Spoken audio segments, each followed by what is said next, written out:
மதத்தையும் இனத்தையும் ஜாதியெல்லாம் பார்த்து சுகம் கொடுக்க மாட்டார். நீ மனுஷனா, உனக்கு சுகம் உண்டு.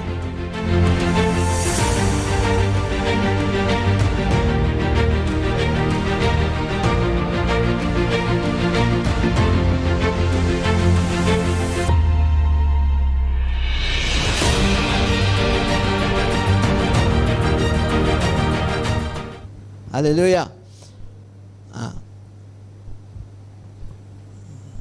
இந்த ஹீலிங் வந்து tak kira agama. Healing ministry வந்து doesn't count their religion or belief system. புரியுதா? ஹீலிங் வந்து ஆண்டவர் யாருக்கும் செய்வார். அவன் கேட்க மாட்டான், நீ என்ன கிறிஸ்டியனா, அப்போ தான் சுகம், நீ என்ன இந்துவா, உனக்கு இல்லை, அப்படி இல்லை. ஹீலிங் வந்து எல்லாத்துக்கும் கொடுக்குறார் ஆண்டவர். அதனால தான் டாக்டர் டிஜிஎஸ் தினகரன் கூட்டத்தில் பாருங்கள், முக்கால்வாசி அவிசுவாசி வந்து நிற்பாங்க, வீச்சர்லாம் வந்து உட்காந்துருப்போம். முன்னுக்கு ஹீலிங் கொடுத்துக்கிட்டே தான் இருப்பார். அங்கேருந்து பேசும்போது ஹீலிங் நடந்துக்கிட்டே தான் இருக்கும்.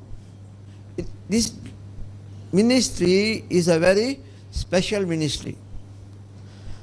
மதத்தையும் இனத்தையும் ஜாதியெல்லாம் பார்த்து சுகம் கொடுக்க மாட்டார். நீ மனுஷனா, உனக்கு சுகம் உண்டு. ஆமென். அதனால் நம்ம அப்படி ஒரு எண்ணத்தில் செயல்பட ஆரம்பித்தோமா நிறையா பேர் குணமடைவாங்க. இயேசு கிறிஸ்து தான் சுகம் அளிக்கிற தேவன் சொல்லி நம்புவாங்க. ஒன்று நம்ப வச்சு தான் நம்ம சுகம் பெற்றுக்கொள்ள முடியும்.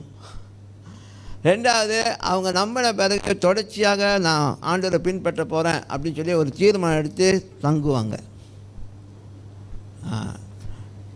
ஆமென், ஆமென். ஸோ நம்ம இந்த காரியத்தை நீங்கள் உள்வாங்க, நம்புங்க.